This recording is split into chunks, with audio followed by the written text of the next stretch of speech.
Asti sarkırıp oku. Duşudan koydum yemen gerek bana. Son geldi. Su var.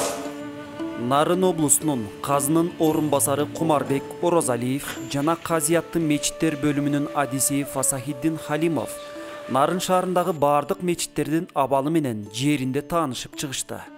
Бул кыдыруунун башкы максаты шаар ичиндеги мечиттердин, дааратканалардын тазалыктарын кароо менен биргеликте өрт коопсуздугуна керектүү болгон шаймандарды текшерүү болду. Ошону менен катар алдыдагы кыш мезгилине болгон жылуулук системалары канчалык даярдыкта экендиги текшерилди.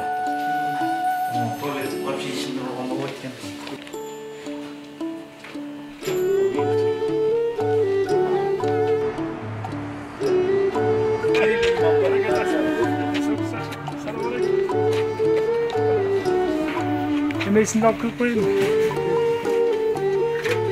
Avarayım nemesini.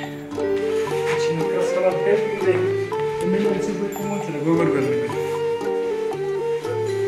Aktorgonluğunda bu koşacak. Ben aslında çantalarda işte alayım. Bismillahirrahmanirrahim.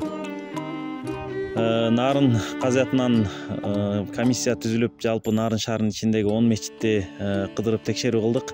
Анын ичинде ошол текшерүүнүн ичинде тазалыгы, дааратканасынын жылуусу, муздак суусу, кышка даярдыгы, андан кийин мечиттин жылуулугу, андан кийин ушул пожарный щиттер орнотулган текшерип чыктык. Анын ичинде ушул дээрлик жалпы мечиттердин тазалыгы жакшы, дааратканалардын баарын шарттары бар, жылуусу, муздак суу, андан кийин душтары менен бар.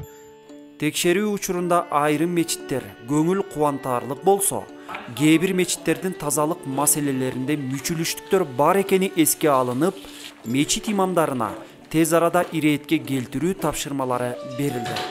Нарын Казиятынын басма сөз кызматы Кыргызстан мусулмандар дин башкармалыгы үчүн Нарын шаары.